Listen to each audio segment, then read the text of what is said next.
Great Reads of 2019. I'm Sarah Cumrow. I'm the Digital Services Librarian here at the library, so I handle all of our technology programming.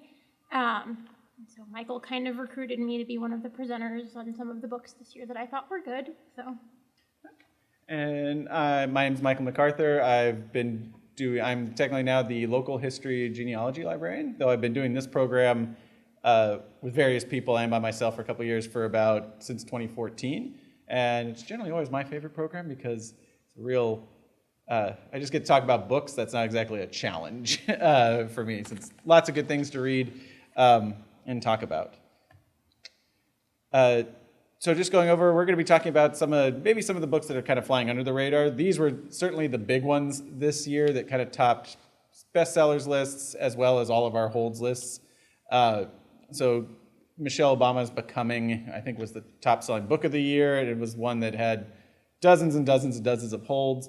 Where the Crawdads Sing, kind of a sleeper hit, actually released mid-last year, kind of a mystery book.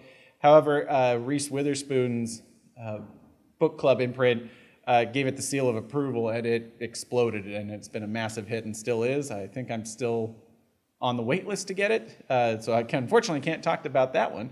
And then we also have Educated, the memoir, kind of overcoming adversity memoir from last year, is still going strong, as well as this follow-up book by Rachel Hollis, Girl, Wash Your Face. Her first one was Girl, Stop Apologizing. It's kind of a collection of inspiring essays by this author. So obviously, tons of great books. Sarah and I are going to talk about some ones that jumped out to us. So we're going to start with some fiction. All right. First book is one of my choices. It's The Island of Sea Women by Lisa See, author of A Tea-Girl of Hummingbird Lane. This is a historical fiction novel filled deeply researched and detailed, describing a way of life in a place that basically doesn't exist anymore. It's set on the island of Jeju off South Korea, and it's the story of two friends, Yongsuk and Mi-ja, who are training to be haenyeo. These are all women free divers. So before scuba gear, before even wetsuits, this was a society where the women brought in all of the sustenance for the community by free diving into the ocean and bringing up, again, food and fish and other treasures from the sea to support their families in the community. So it's the story of these two friends who grow up together, who train to be these divers. They experience hardship and loss, particularly during World War II when South Korea is occupied by Japan. And then there is a terrible betrayal which creates a schism in their friendship that is never reformed until years later, Mi-ja's relatives, grandchildren, find Yongsuk and start asking questions about their relationship. It is a richly detailed historical novel. Again, Lisa See is very well known for really diving in deep on the research. She goes into extensive detail about how these women were able to do this free diving at this time in these very frigid waters, everything from their breathing exercises to the types of clothing that they wore to kind of how this the kind of philosophy and spirituality that went with it. It's really a remarkable book, fantastic for fans of Ellen Hildebrand's Summer of '69, and as well as another favorite of mine from last year, Chloe Benjamin's The Immortalists. So you follow these two, which you haven't read. Go check that out. It's probably less holds this now, but now it's passed, but it's a fantastic book. The next up, taking a little bit of a detour from historical fiction to more of a modern thriller, The River by Peter Heller, author of The Dog Stars. This is a fast-paced survival thriller with strong characters at the center in a very naturalistic setting. It follows the story of two college friends, Jack and Wynn, on a canoe trip where they're forced to confront dangers both natural and human-made. So they start out on this canoe trip and they quickly find out that a forest fire has grown in strength and is coming towards them. And rather than pack up and just quit, they decide to continue with their trip, but just stay ahead of the fire. So there's this constant presence of this fire that they know is coming, but they can't really see because they're on the water and in a forest, but they can smell it, they can see ash, and it's this kind of constant threat that has to keep them moving forward. They also have a human threat when one night they're camping and in the darkness they can hear from another campsite, they can hear it but they can't see it, a couple arguing. And then the next morning a man appears claiming that his wife has disappeared, but it becomes very clear that he is not telling the whole truth, particularly when they find the woman, Maya, under somewhat suspicious circumstances. And there's a mystery to find out what really happened and who the danger is, all the while nature is bearing down on them as well. It's got a great nature surrounding. I've been really attracted to books set in the wilderness. Another good one that as I was thinking about, I don't know if it's on the list, but it's called Last Woman in the Woods. It is a kind of a mystery thriller set up in like the hills of Saskatchewan, Canada, a real kind of harsh environment, but it's similar in themes, very big connection with nature, lots of descriptions in forests and nature, but also with like kind of a tense murder mystery thriller at the center of it. Again, definitely, I would say this would be for fans of, Tim Johnson's The Descent, which came out a couple of years ago, another kind of woodlands-based survival thriller. So my first recommended read for this year is another historical fiction. It's In West Mills by Deshaun Charles Winslow. And so it's set in a small town in rural North Carolina. And the protagonist of it is Azalea Knott Center, who's a single African-American school teacher. She's very independent, a really great school teacher, but also someone who's really determined to live life kind of on her own terms. Which in Knott's mind means that she can read all the books that she wants, drink all the booze that she wants, and kind of have flings with men without tying herself down to anyone. And so Knott kind of finds herself in a predicament where she gets pregnant and has to find a family to take care of the baby because she's kind of estranged from her own family.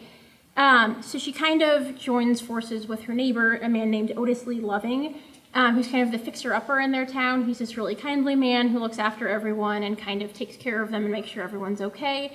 So basically the complete opposite of Knott, who's very curmudgeonly and cantankerous.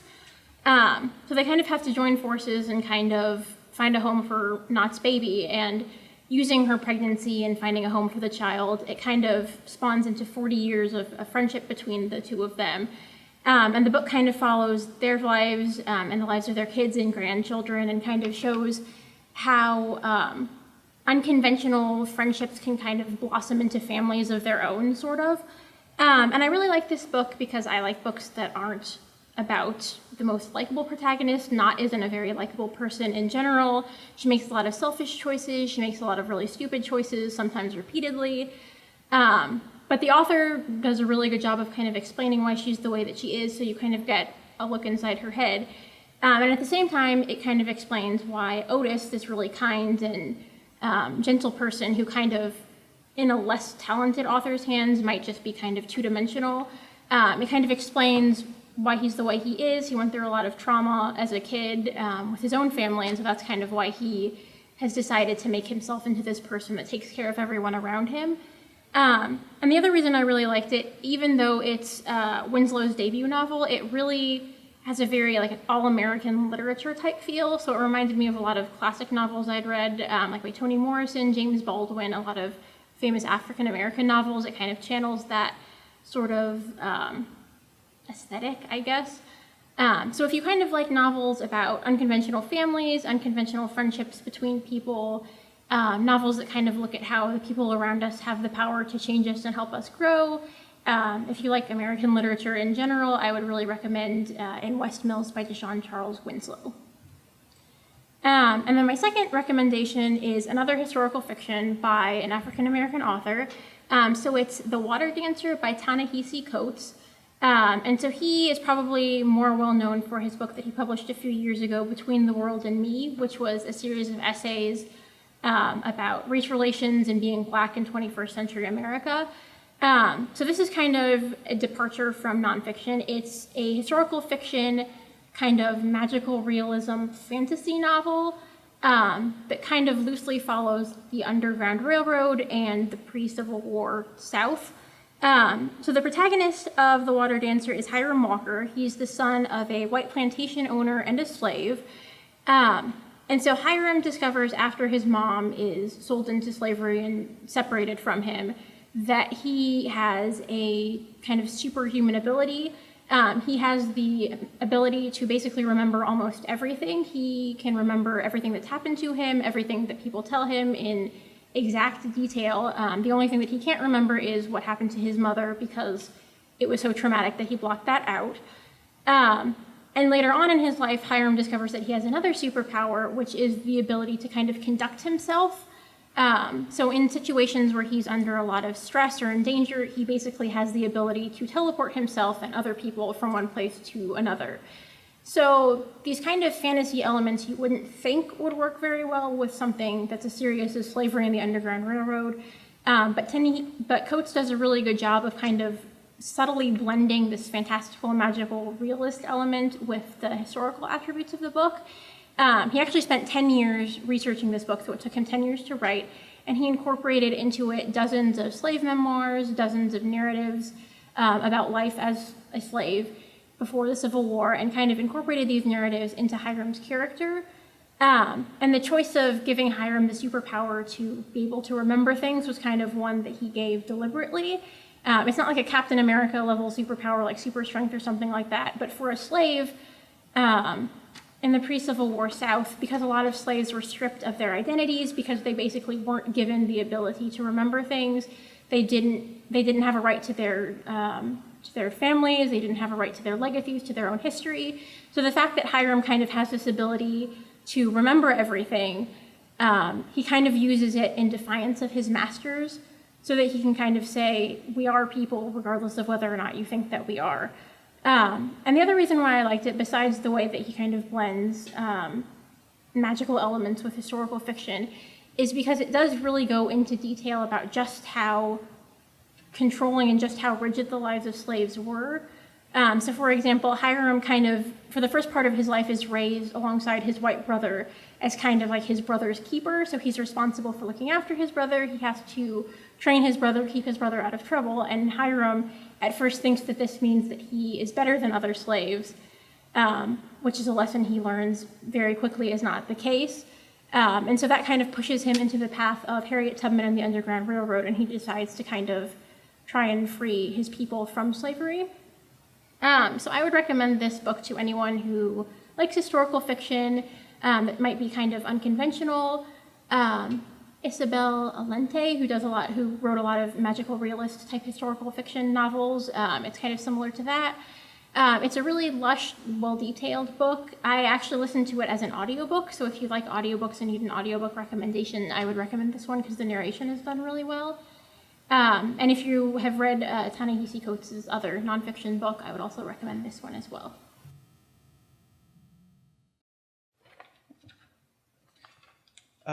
My next one is Red at the Bone by Jacqueline Woodson.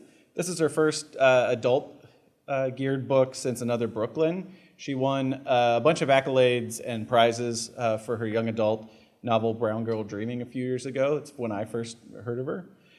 So this is a multi-generational coming-of-age tale set in 2001 Brooklyn. It follows this family where in 2001, Melody is 16 years old and about to descend the stairs into in her family's historic brownstone Brooklyn for this debut, kind of a Sweet 16 kind of debutante party sort of thing. So her whole family and friends are there, specifically her mother, Iris, who she refers to as Iris, not Mom, if that gives you a clue of what their relationship is like.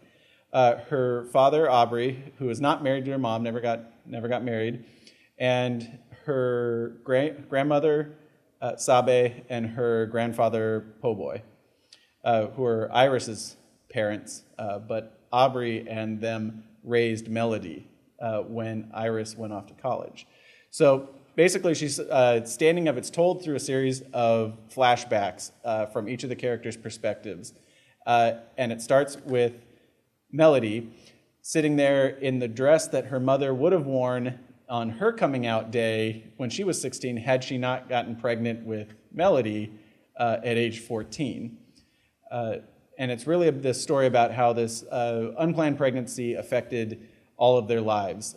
So there's, again, a lot of history of, again, race and growing up black in America, but also very much about class. Again, Aubrey's family comes from a more working class family than Iris's mom did. They all have very long, rich backstories, which you slowly discover as the perspective shifts from character to character, which is really fantastic because in a novel like this, it starts with Melody's perspective, and you're kind of hating Iris a bit. She seems distant and cold, and she's like, well, how could she just, leave, have this non-relationship with her daughter and her parents? And then it switches to her perspective, and you get her backstory, and you're like, oh, okay, I think I understand this person better. And it does that throughout the whole novel. It's a very beautiful, lyrical novel. Jacqueline Woodson really doesn't waste a word here. It's a fairly brief story. I think it might be like 200 pages. I read it pretty quickly. But it's I almost want to say musical, the way she writes. It's very poetic, and her syntax and sentence structure are wonderful. And everything just flows together, like these flashbacks flow in and out of one another. So if you really are up for like a bittersweet story about coming of age with multiple narratives that blend together themes of race, social class, family, and generational conflict, this one's a good one. Again, similar themes to James Baldwin's If Beale Street Can Talk, or Celeste Ng's Everything I Ever Told You. Another book about kind of generational and family drama, The Lager Queen of Minnesota by J. Ryan Stradell, or Straddle. I haven't remember how he pronounces his name. He's the author, also showed up on one of my lists a couple years ago for Kitchens of the Great Midwest, if you remember that one. So this centers on Edith, who is 64, is recently widowed and working as a baker at a local retirement home. She suddenly finds herself also in the care of a somewhat troubled teenage granddaughter late in life. And she's moving along in her life just fine until she somewhat surprisingly becomes famous. One of the residents' kids comes in and actually turns out to be a food critic and rates her pie the best in Minnesota. And so all of a sudden the residents start having mysterious family members coming out of the woodwork to show up at lunch who want to try this pie. So this really starts her on a new journey, at 64, kind of on a new stage of life that she hadn't planned for. And it brings her back into the realm, the orbit of her sister Helen, who, when their father was dying years ago, Helen convinced their father to have the entire family estate and monies given to her alone so she could help her husband restart a regional brewery, which has since become a national powerhouse. And this led to a schism between the two sisters who haven't talked since then.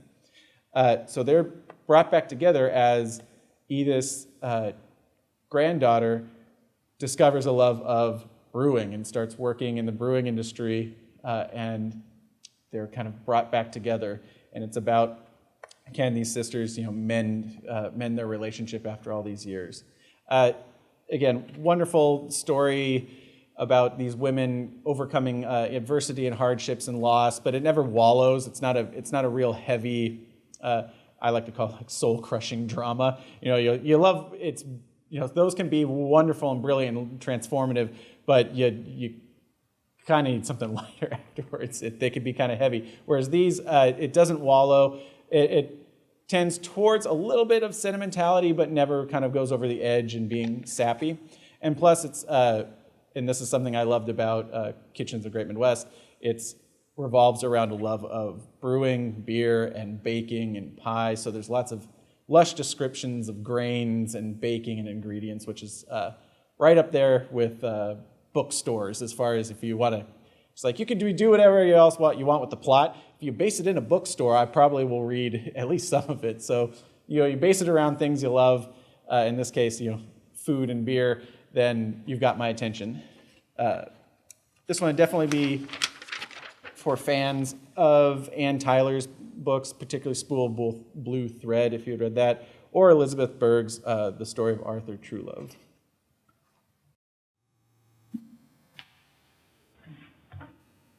So my next recommendation is another historical fiction novel. I think most of my recommendations are historical fiction, since that's the bulk of what I read. So it's a World War II historical fiction novel called Delayed Rays of a Star by Amanda Lee Coe. And it kind of uses an incident in 1928 as a jumping off point. So at a ball in 1928, a photographer took a photo of three women who would later go on to become very famous together. So the first is Marlene Dietrich, the German actress who kind of became an icon as kind of a femme fatale. The second is Anna May Wong, the first Chinese-American Hollywood icon. And the third is Leni Riefenstahl, who was a German director who later on became a close member of Hitler's inner circle and was the director of a lot of Nazi propaganda films, including Triumph of the Will, so the one about the Nuremberg rally that everyone knows.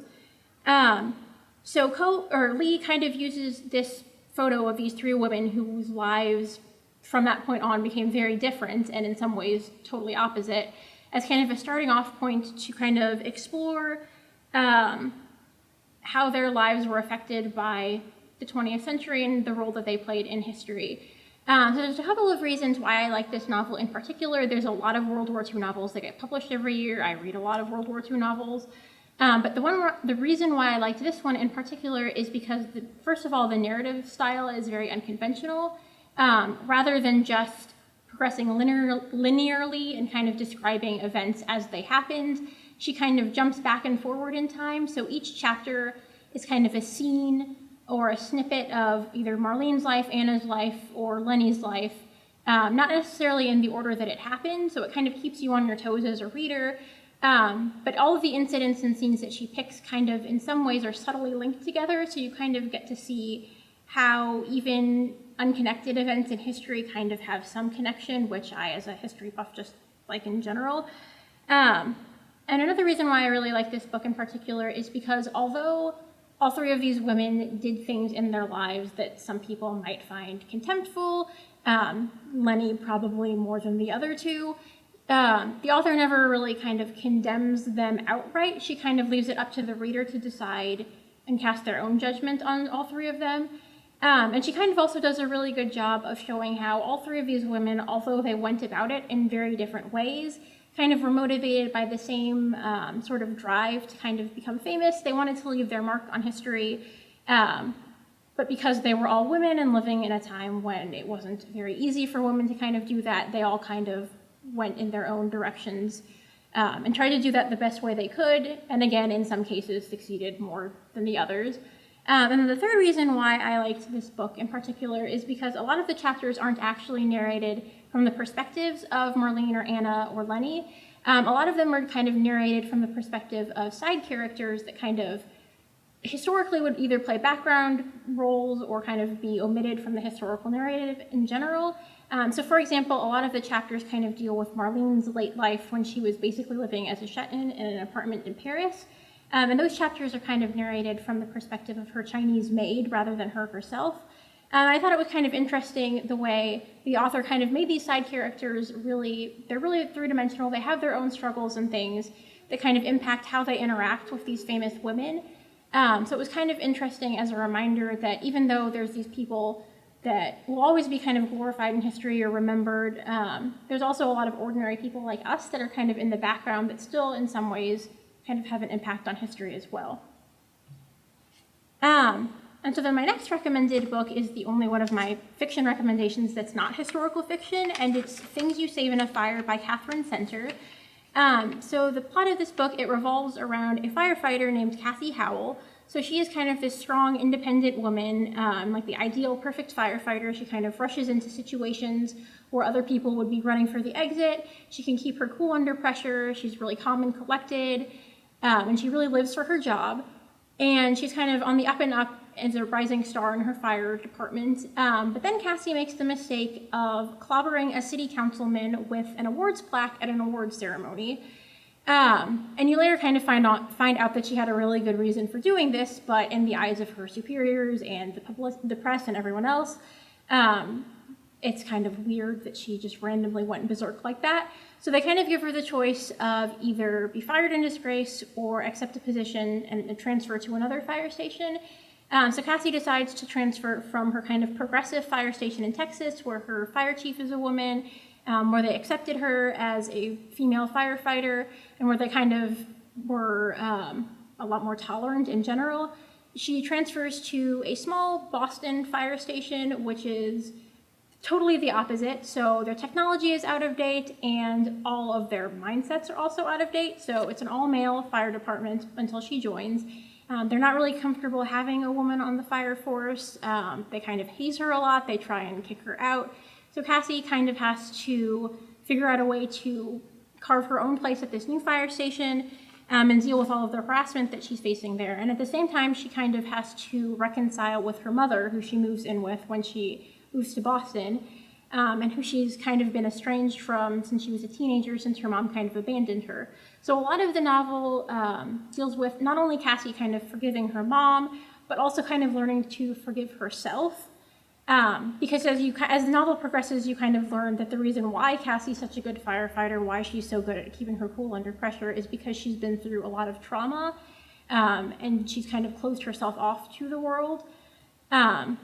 So in kind of learning how to handle herself in this new situation and kind of finding a romance with another firefighter at her new fire station, she kind of learns how to open up to other people and learn how to trust other people. So it's a really heartwarming kind of feel-good novel. It's a very short read. It's a couple hundred pages, and I think I read it in about a day. And I particularly like it because it does deal with a lot of heavy issues, like sexism, sexual harassment. It kind of touches on the Me Too movement, too. But it doesn't really bulk you down with any of these things. It's not a heavy book. It's not really depressing.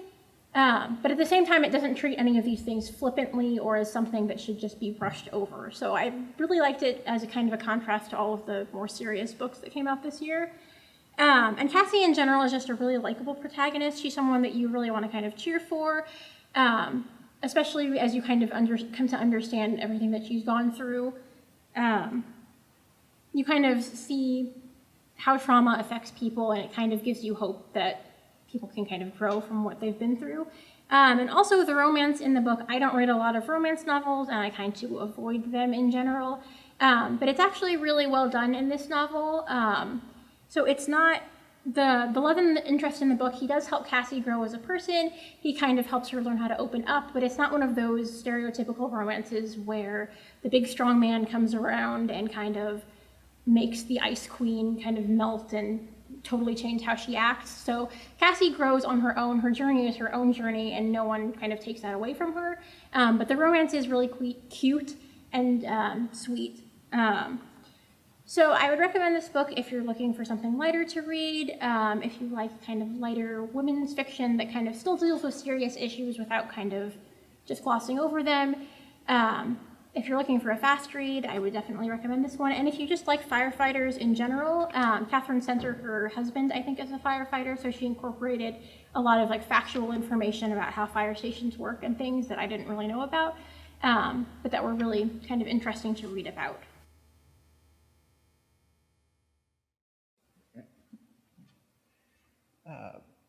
My next one is a sort of sci-fi techno thriller called Recursion by Blake Crouch. He is probably one of my favorite authors at the moment. His last book, Dark Matter, which came out about, I think, 2 or 3 years ago, dealt with the multiverse in a thriller sort of way and was amazing. And he also wrote a trilogy of books that was adapted into a TV show called The Wayward Pines, which is kind of a sci-fi thing. I get real strong feelings of Michael Crichton's early works, of like Jurassic Park, Andromeda Strain, and those kind of books. So anything that reminds me of those, which played a big role in my early reading life, gets me excited. So this one is starts in 2018. Detective Barry Sutton is unable to prevent suicide of a woman suffering from FMS, or false memory syndrome, which is starting to pop up in places around New York, where people all of a sudden remember lives and events that didn't happen, and people and children that they didn't have, and it seems to be spreading. And so in the course of investigating the suicide, he comes across this place called the Hotel Memory, where he's kind of abducted and told, we're either going to kill you, so something's going on, it is a thriller, or you have to be part of this kind of experiment. And they sit and have him remember the night 11 years prior when his daughter was killed in a hit and run. And as he goes through this, he's then drugged, and then he thinks he kind of died, but all of a sudden then he wakes up and he's 11 years in the past on that same night, sitting in his lounge chair, seeing his daughter walk out the door again, knowing, and he knows now that that's when she was going to die, and he is able to run out and stop that from happening. And at that point, you're kind of like, what's going on here? Cut to another timeline in 2007, we meet Helena, who's doing research on recovering memory, particularly in Alzheimer's patients. Her mother has Alzheimer's, so her research has been focusing on creating a chair that can map people's memories so they can be brought back and to help Alzheimer's patients, where she's approached by a billionaire philanthropist who's giving her a blank check for her funding, but as she quickly learns, he has other plans for her research. And so what they end up creating, here's the big turn, it's not a big turn, this is the whole plot of the book, it says on there, is instead of creating a device that lets a person remember a lost memory, it's a way of actually sending your consciousness back in time to that memory. So I wouldn't necessarily call it time travel, but it's definitely time travel adjacent, and you end up with multiple timelines that basically come to a head in an apocalyptic sort of way, that it just escalates to this level of chaos, both intellectually and in the real world, that I just couldn't put down. So again, it's a fast-paced thriller. It also blends a lot of, Crouch is real good about blending a lot of kind of philosophical themes. I'm an ex-philosophy student, so if you weave a little of that in there, it piques my interest. But it's not a dissertation. It's much like Michael Crichton's work. It's like, here's enough science to make you believe that this is not just magic, but it allows you to play around with bigger themes. And he's also really good about character, too. Again, the characters of Helena and Barry, again, have real depth of character for motivating them. Again, Barry motivated by the loss of his daughter and wanting to change time, but Helena motivated by the slow loss of her mom to Alzheimer's. They all have good reasons why they do the things they do, and it drives the story forward and really gives it an emotional core. It's not just a bunch of kind of cool twists and turns. Like I said, definitely for fans of early Michael Crichton kind of techno thrillers, this is definitely one I'll be reading again, because there were parts that I wasn't sure I understand exactly what was happening. And it's also kind of fun, to go back on these things and know where it ends, and then see the twists coming and see how he put it together. Very exciting. And my last fiction book today is another kind of mystery. I'd say mystery, probably by one of the best mystery writers at the moment, at least my favorite, Ruth Ware. I actually wasn't even going to put this one on here because I've mentioned her books, I think 4 or 5 times, and it got to the point where I'm like, I'm just going to say, oh yeah, go buy Ruth Ware's new one. She wrote, again, The Woman in Cabin 10, The Lying Game. Last year, I think it was The Death of Mr. Westerly. Very English settings, very twisty-turny with great characters and explosive reveals and things like that. So this one, Rowan Kane is a young woman who's somewhat lost in life and takes a nanny job in a remote part of the Scotland Highlands in this massive Victorian house owned by these kind of cool techie people to watch their 3 children. They've gone through, first sign of business, bad sign is they've gone through 3 nannies in 3 months. But she's like, I need the money and I'm kind of lost in life. So she goes, everything looks like it's going all right until the first night where the husband makes a pass at her that makes everything very uncomfortable. And then the parents are called away on business for an extended period of time, and she's left alone with the children. And it's at this point, some strange things start happening around the house. Kind of shady characters are lurking around the peripheral who have somewhat shady backstories. Someone is scrolling "We hate you" on the wall. She's hearing things in the attic, and she can't tell if she's being messed with or if there's something going on or if it's all in her head.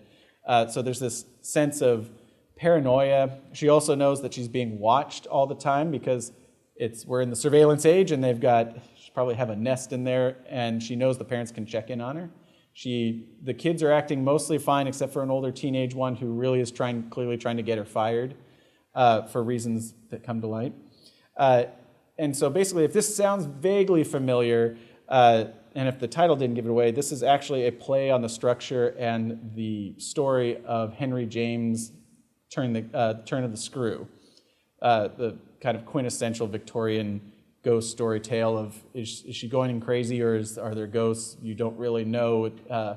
And this is Ruth very much is playing with that structure. It's also like that. It's a epistolary. Oh my gosh, yeah, it's an epistolary, right? Yeah, it's told in the form of a letter that she is writing from prison to try to get legal help because she's been locked up for murdering one of the children, and she's trying to get legal help saying, it wasn't me, this is what happened. So there are twists and turns aplenty. Again, like I said, I wasn't going to mention this one, but any book that forces me to get to the end because I can't put it, I need to know what's going on, probably needs to be talked about. And again, lots of turns, no one is quite who they say they are, and the multiple reveals, and the whole thing doesn't really come together till the very last pages, and it is so satisfying when that happens. Definitely for fans of, again, anything Ruth Ware's written in the past, but also things like Paula Hawkins' Girl on the Train, or The Couple Next Door by Sherry LaPena. So my next recommendation is yet another historical fiction by Taylor Jenkins Reid. So she's kind of an author who's becoming well known for writing historical fiction, in particular about the entertainment industry. So a few years ago, she wrote one of my favorite books, The Seven Husbands of Evelyn Hugo, about a film star throughout her life in the 20th century. So for this book, she kind of jumps from writing about the film industry to writing about the 1970s music world, and specifically the rock world. So Daisy Jones and the Six follows Daisy Jones. So she's this kind of free-spirited, beautiful singer-songwriter. She's kind of trying to make it big on the music scene, but having a lot of struggles doing so as a woman by herself. And so Daisy is kind of thrown into the path of the lead guitarist and frontman of this band called The Six, and named Billy Dunn. And so Billy's kind of like this hotshot guy. He and his band kind of want to just produce pure rock music. They don't want to have a chick involved with their music at all. But a music producer kind of suggests, well, why don't you just give it a shot and record an album with her? And so they kind of let Daisy record an album with them, and it becomes this breakout hit. And so the book basically follows the path of their band, Daisy Jones and the Six, from their origins to when they inevitably kind of break up at the height of their popularity. And this is a book that's getting a lot of hype, particularly because it's really unconventional in how it's written. So rather than just being a straight historical fiction, it's actually told as an oral history. So basically, the book is a series of interviews with the band members, with their managers, with music critics, with their fans. The band is totally fictional, but the author kind of wrote up all of these fake interviews to make it seem as realistic as possible.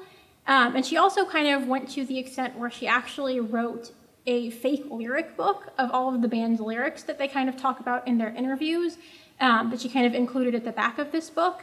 So I thought it was really interesting because there's not a lot of historical fiction books that kind of use that fake interview format. So it's a really immersive book. It's one, especially if you like rock music, if you've watched documentaries like Behind the Music, if you're interested in groups like Fleetwood Mac. I think the author said that she was really influenced by them in general when writing this book. So if you like the 70s, if you like rock and roll, if you're interested in music history, that type of thing, I would really highly recommend this book.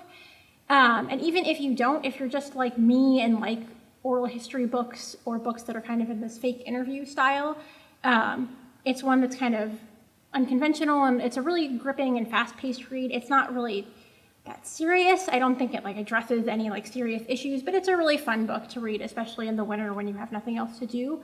And it's one that's really gotten a lot of hype recently, especially because Reese Witherspoon is going to be turning it into a mini-series about this fictional band too. So you can read the book before the mini-series comes out.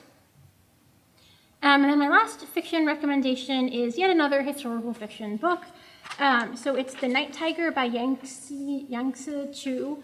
So this one kind of doesn't involve America at all. So this one takes place in 1930s Malaya, so what is now Malaysia. And it kind of follows these two parallel storylines. So the first is a young houseboy named Ren, who's basically tasked with finding his master's severed finger after his master dies, and he's basically given 49 days to find the severed finger of his master and rebury it, otherwise his master is going to kind of roam the earth as a vengeful ghost for all time. So Ren kind of has to go on this quest to find the finger and bury it. And so this kind of throws him into the path of a young Chinese girl named Jilen, who's working as a dance hall girl secretly to pay off her mom's mahjong debts. And so Jilen kind of gets thrown in Ren's path when a customer at her dance hall accidentally leaves the severed finger that Ren is looking for at the dance hall. And so they find the finger, and then they lose the finger. And so basically throughout the book, the finger kind of pops up in various places, and they have to keep trying to find it. And while they're on this quest to find this severed finger, it also kind of throws them in the path of someone who's either a serial killer or a mythical Malay creature called a were-tiger. So basically a tiger that puts on human skin and comes out of the jungle to murder and eat people.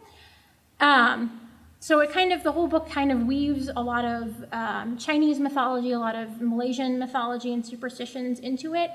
And the reason why I particularly like this book and recommend it is part of it's personal. My family is from Malaysia, my mom's from Malaysia, so it was kind of neat seeing all of these legends, all of these superstitions and things that I kind of heard about growing up, kind of weaved into this historical fantasy, historical thriller type setting, because it's really unconventional and it's not something that a lot of people know about or read about. And it's a really epic fantasy, so it's really enthralling, it's really detailed, and kind of the world building is really nice. So she kind of generates this whole world that's based on 1930s Malaya and the lives of people growing up then. So it kind of incorporates all of that mythology, and it kind of pulls you in from the first page into this like fantastical quest for a severed finger, which from just if I just said it was a book about a severed finger, I don't think most people would read it, but it's a really lush mystery and historical fantasy book. So if you kind of like historical fantasy novels, if you're kind of interested in the time period, if you don't really know much about 1930s Malaysia, I would really highly recommend it. And it's another one that was a Reese Witherspoon's book club pick, so it got a lot of publicity and hype this year as well. So moving on to nonfiction, I think my recommendation is first. So my first nonfiction recommendation is Unbecoming, a memoir of disobedience by Anuradha Bhagwati. So Anuradha Bhagwati is a former U.S. Marine. She served as a Marine from 1999 to 2004. So the novel, or the memoir, kind of follows her journey as a Marine and kind of her disillusionment with the Marines in general. So she was the daughter of Indian immigrants. Both of her parents immigrated to the U.S. and became kind of successful scholars and academics, and they kind of expected her to kind of follow in their footsteps on this path. So kind of as an act of rebellion and trying to kind of find a place for herself, Anuradha decided that she wanted to enlist into the Marines because she thought it would be a place where she could kind of set her own path as a woman. And what she found out during her time in the Marines is that there is a lot of sexism, a lot of sexual harassment, a lot of issues that kind of get buried and brushed under the rug. And so her memoir, she kind of brings to light a lot of things that I wasn't aware of going into this book, or things that I had only barely kind of heard of in the news briefly. So one incident she describes, in particular, her roommate and her were in their bunk room. One of their lieutenants in their platoon was drunk. He came in, he kind of climbed into bed with her roommate and basically tried to force himself on her. And so Anuradha kind of tried to intervene and help her roommate, but her roommate said, no, I have to handle this myself.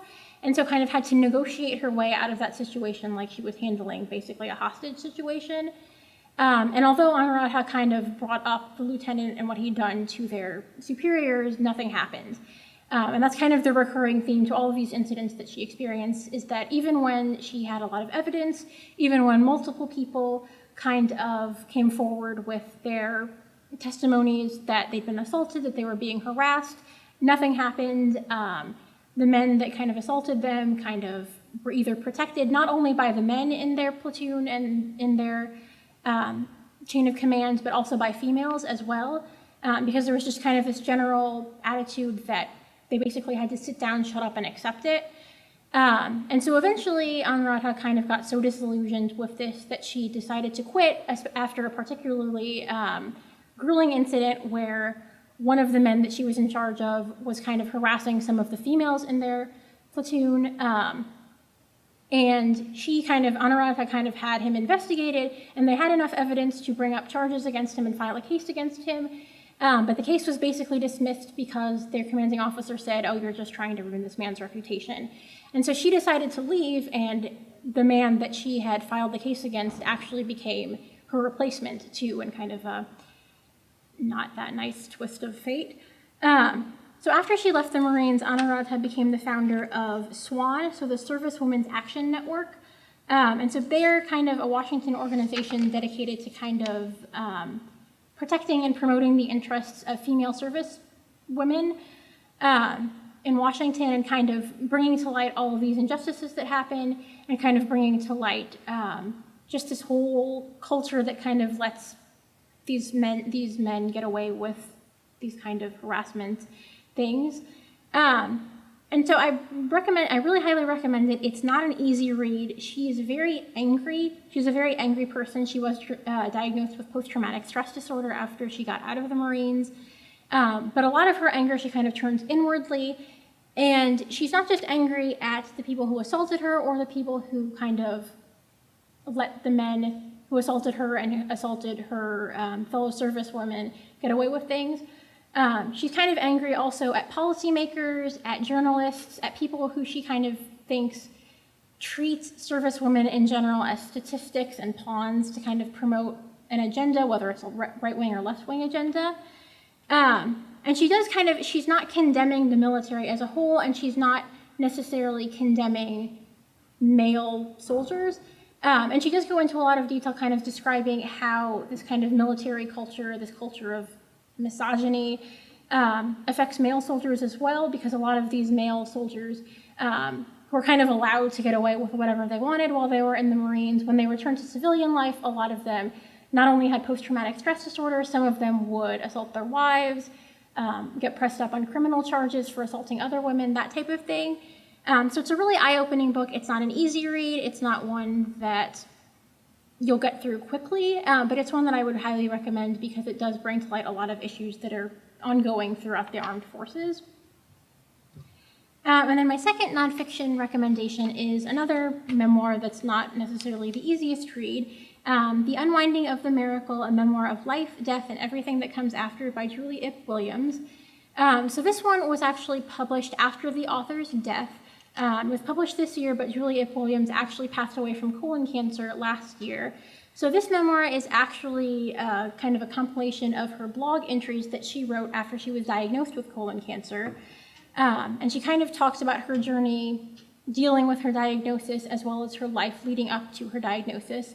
So the miracle that she talks about in the title of the book is basically her entire life. So she was born in a Vietnamese village in South Vietnam before the country was reunified. And she was actually born blind. And so when she was born, her grandma basically told her parents that they needed to have her put down because her grandma didn't want their family to have to deal with the burden of raising a blind child.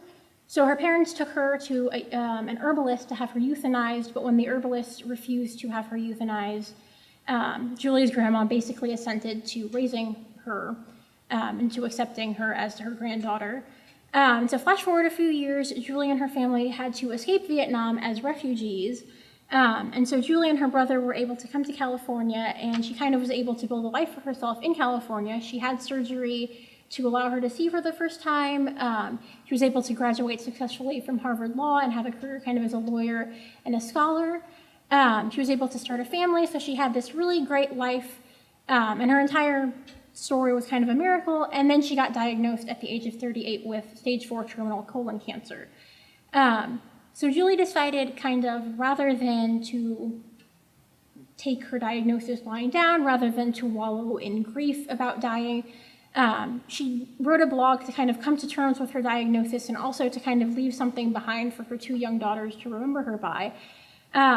So the whole memoir is basically a series of letters and essays kind of talking about trying to live life while you're dying. So Julie kind of had this philosophy that all of us are dying, basically. The only difference between her and between us is that she could kind of put a calendar date on when she was dying, while the rest of us kind of have to go forward and live without knowing when the end will come. But Julie kind of wanted to motivate people to kind of try and live life as it happens, rather than trying to worry about the future or worry about things that might not ever happen. So a lot of her essays kind of deal with things that like little insignificant things that to us might not seem that important.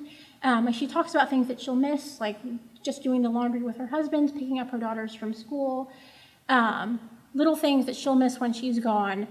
And so she kind of tries to make her life into an example of why we need to kind of live to our best selves.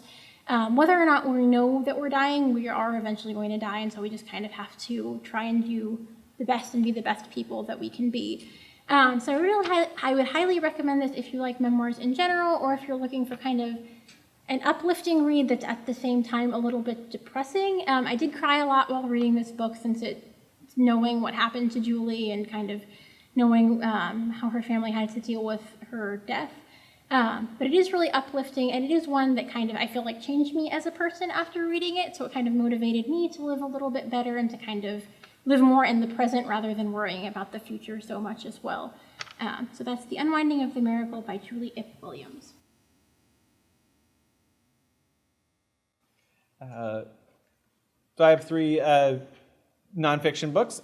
First is, you just can't get away from World War II. It's not like they've never published anything, but I actually found this one focused on a part of the war that I think gets glossed over a little bit. So this is The Darkest Year, The American Homefront, 1941 to 42 by William K. Klingeman. And this is a social history of what it was like living in the United States for that first year after the Pearl Harbor attack. So this is something that kind of gets left out. So I'm 2 generations removed from this, obviously, and so I really only know it from the history books as kind of the victory narrative. I know how it ends. We won, and a lot of it focuses on the military the military history of that. This really focuses on what was it like living at that time when you didn't know that we were going to win. It was a time of extreme uncertainty and anxiety and paranoia. The book starts in the kind of the early December of 1941, which was actually, there was a lot of optimism. It's going to be a great Christmas season. The stores were full. The U.S. had finally come out of the Great Depression. And then December 7th, everyone wakes up and finds out that they're now at war, which a lot of people kind of thought they were going to be, because this Hitler guy was causing problems in Europe, and they kind of figured that it was eventually going to come to them, but they did not see it happening that soon, and it's starting for them in the Pacific. And it actually, a lot of this rang very true to me growing up again post 9/11, which is probably the closest thing my generation has to that, and just the anxiety and the fear that there could be an attack at any other time. Again, the author goes into great detail about kind of the mess that the Civil Defense League was when it came to blackouts and bombing raids, and how ill-prepared everybody was to deal with that, because it did feel like at any moment the Japanese could bomb you again, or that Hitler could invade. And this was true regardless. I mean, it was specifically true on the West Coast in places like in California and Washington, those places where it did seem like it could happen. But this paranoia was felt all the way to the Atlantic. So it was very interesting to read. There were also some interesting bits, which some were almost humorous. So, for example, when they reinstituted the draft to build up the standing army, the War Department figured, about 5% of draftees will be ineligible for medical reasons and such. And they actually found out about 30 to 50% were ineligible. Most common causes were venereal disease and teeth.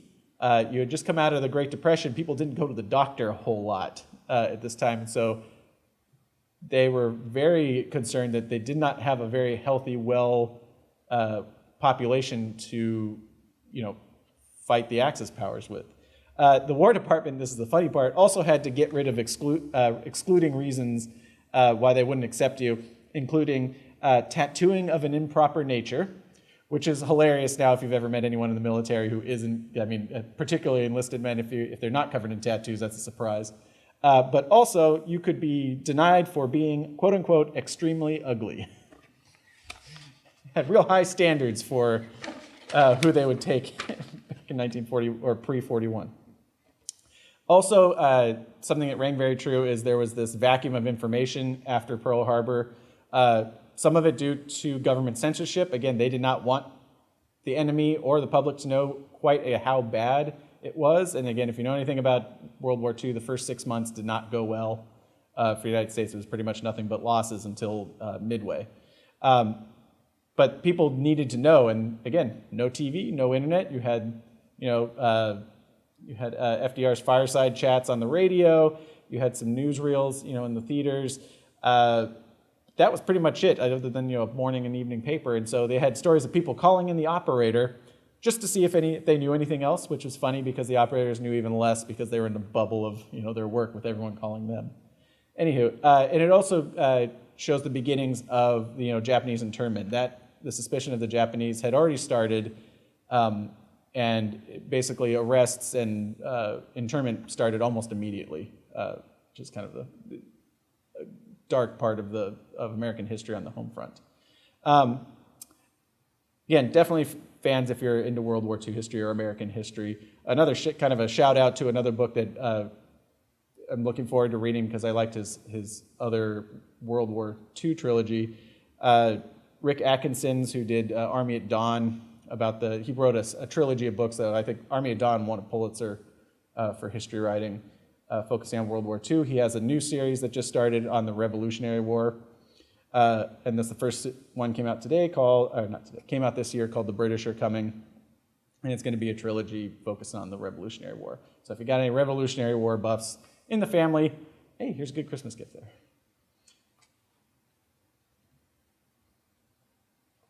Probably the lightest and funniest book that I think either of us had mentioned here, Nuking the Moon and Other Intelligence Schemes that the Military Left on the Drawing Board by Vince Huffington.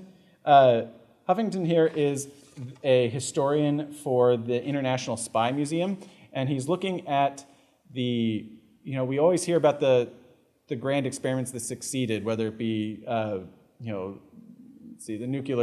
the atom bomb, or spy planes, or those kind of technologies. You rarely hear about the ones that got left on the drawing board floor. And this is really about what kind of desperation can lead. Desperation to beat the Nazis, desperation to get a leg up over the Soviets during the Cold War, and some very interesting places that led.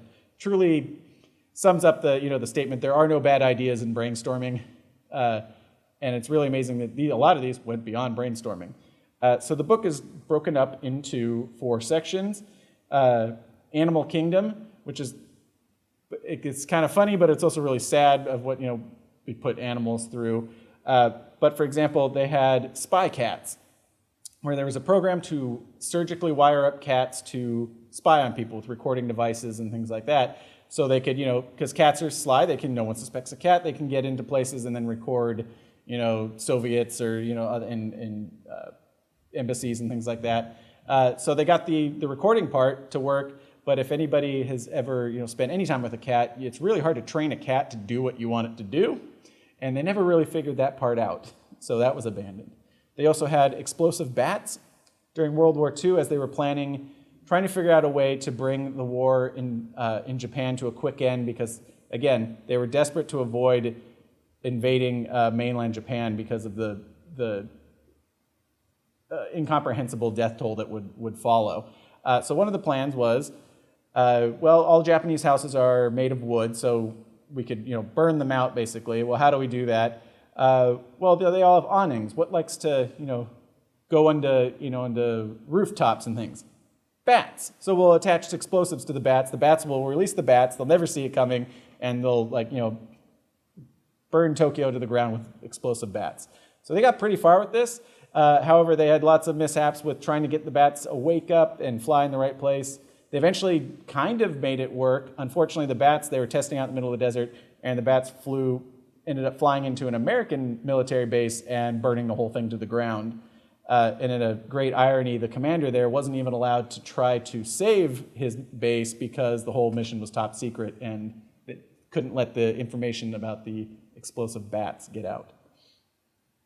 There was also, again, astonishing operations, truly extraordinary technology, like the idea of the Nazis really did consider building a 3-mile wide mirror in space to create a laser beam. Sounds like something out of a James Bond movie, but that was a real thing.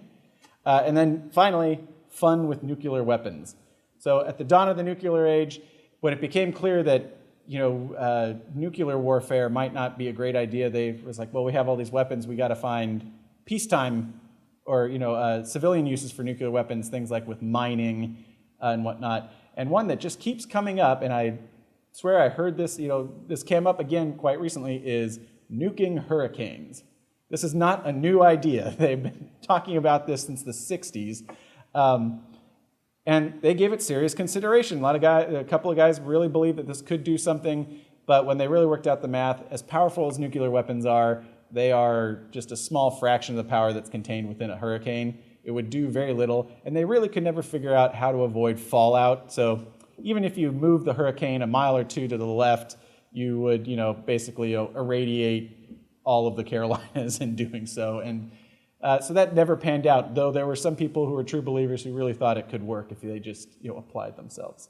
So for fans of quirky history, definitely an interesting ride. Again, he takes serious the circumstances, and it just goes to show you, again, what desperation, again, the mother of all invention, I guess, but when you only focus on the successes, these are the ones that didn't quite make it. I found it very entertaining.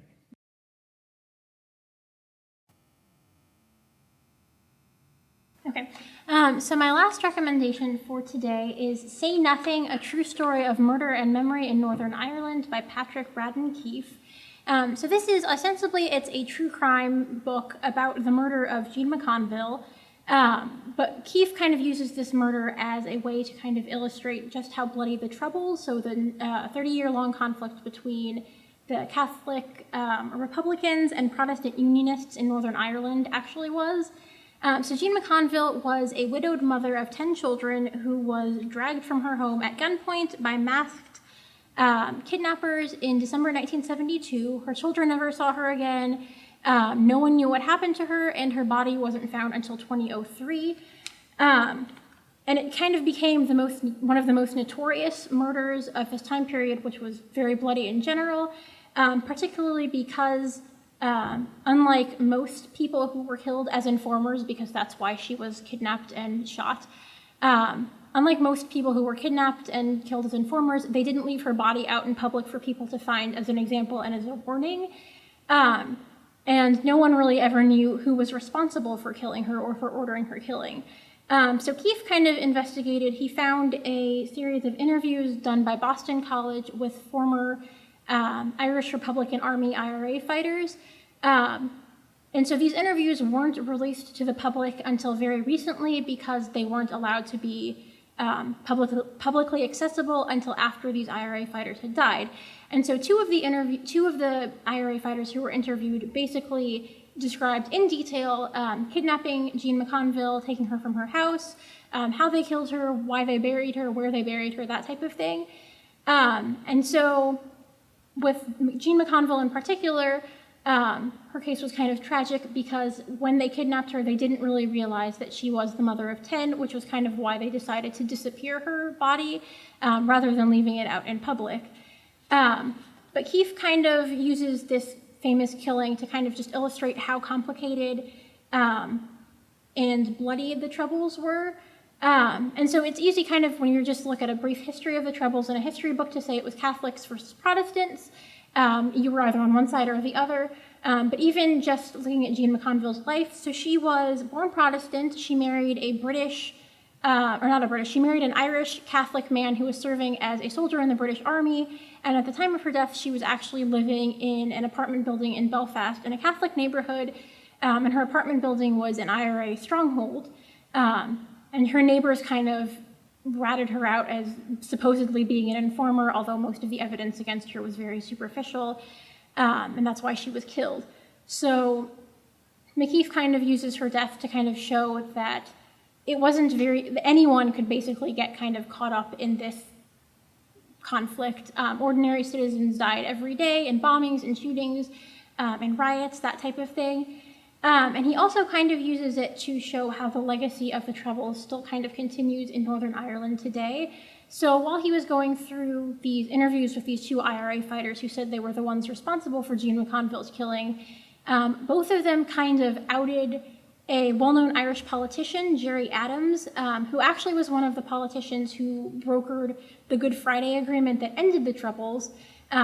In their interviews, these two IRA fighters basically claimed that Gerry Adams was actually the one who was responsible for ordering Jean McConville be killed as an informer, which he has denied, and which a case against him was actually brought before the courts in Ireland a few years ago, but got thrown out because the judge basically said that the two interviews, the IRA fighters that kind of named him as the main commander that ordered Jean McConville's killing, the judge said that these fighters were basically making things up to kind of demean Gerry Adams and demean his role in the peace process because these IRA fighters didn't want peace.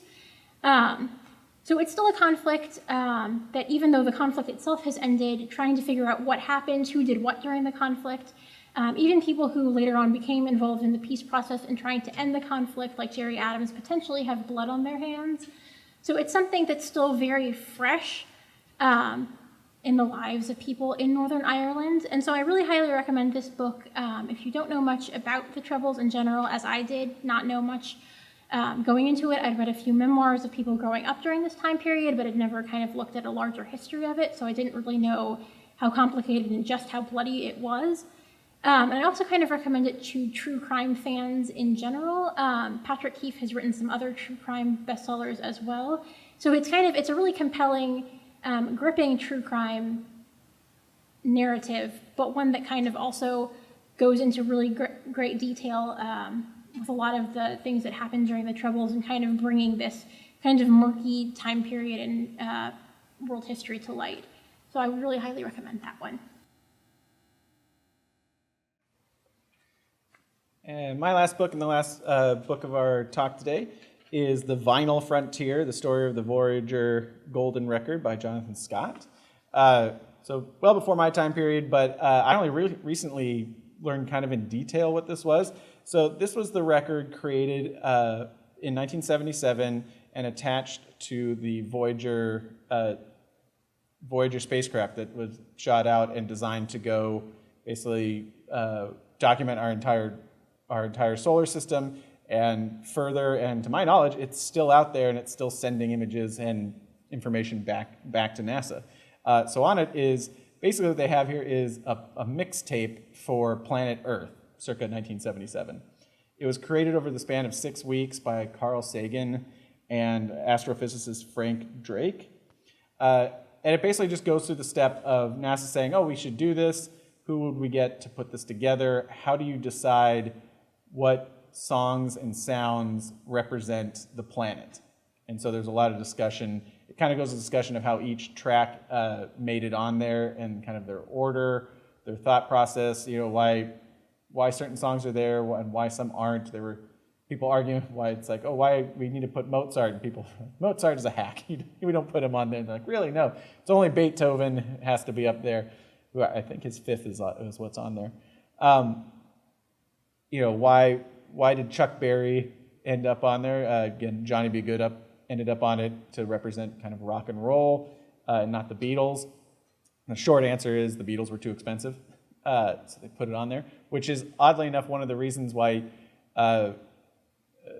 commercially you couldn't actually hear this until very recently, because they had to sort out all the licensing for it. And these days you can actually purchase a copy of the record. You can see it on online as well.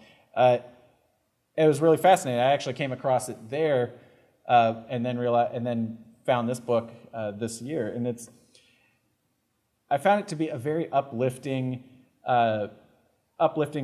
book. It's all about these physicists and people. This is during the 70s, where like SETI, the Search for Extraterrestrial Life, intelligence is being created, and there's this thinking about the human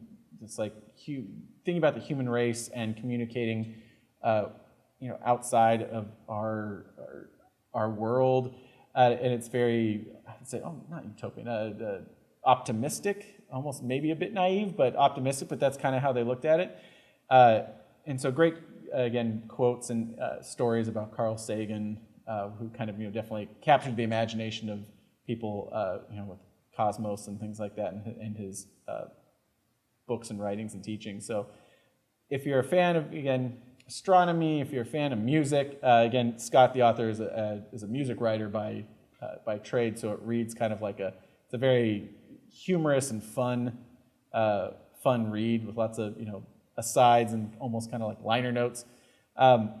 It's a fun read that acts as a bit of a time capsule for 1977, time of kind of hope and exploration, and reaching for something literally kind of beyond the stars. And that is it. Obviously, lots more books, great books to talk about. These are the ones that definitely jumped out to us. If you have a chance, again, you can check the website, and if you didn't get a handout, I think everyone got a handout. And you can pick up a handout and check out some of these other titles that also caught our attention this year. And as always, if still looking for more great reads, come have a chat with us at the library. We love to talk books. So thank you very much for coming.